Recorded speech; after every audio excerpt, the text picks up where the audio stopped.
প্রতি সপ্তাহে একটা দিন আসে যেটা অন্য সব দিনের চেয়ে আলাদা, কিন্তু দুঃখের বিষয় আমরা অনেকেই এই দিনের মূল্য বুঝি না। এই দিনটা হলো জুমার দিন। এই দিনটা শুধু একটা দিন না, এটা মুসলিমদের জন্য একটা বিশেষ উপহার। এই দিনে এমন কিছু মুহূর্ত আছে যখন দোয়া ফিরিয়ে দেওয়া হয় না, কিন্তু আমরা ব্যস্ত থাকি দুনিয়ার কাজে। জুমার দিন শুরু হোক পবিত্রতা দিয়ে।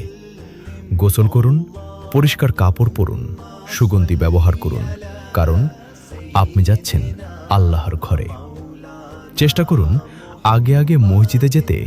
রাসূল সাল্লাল্লাহু আলাইহি ওয়াসাল্লাম বলেছেন, যে আগে যায় সে বেশি সওয়াব পায়। ভাবুন, আপনি যত আগে যাচ্ছেন তত বেশি পুরস্কার জমা হচ্ছে।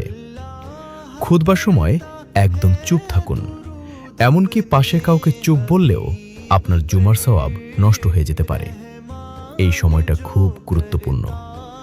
নামাজের পর বেশি বেশি দুরূদ পড়ুন, কারণ একবার দুরূদ পড়লে আল্লাহ আপনার উপর 10টা রহমত পাঠান।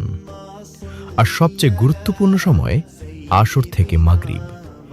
এই সময় দোয়া করলে আল্লাহ ফিরিয়ে দেন না। ভাবুন, আপনি হাত তুললেন আর আল্লাহ আপনার দোয়া কবুল করে নিলেন।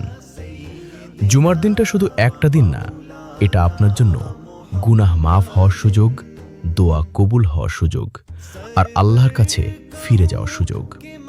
এই দিনটা আর কখনো নষ্ট করবেন না। আজ থেকেই বদলে যান ইনশাআল্লাহ।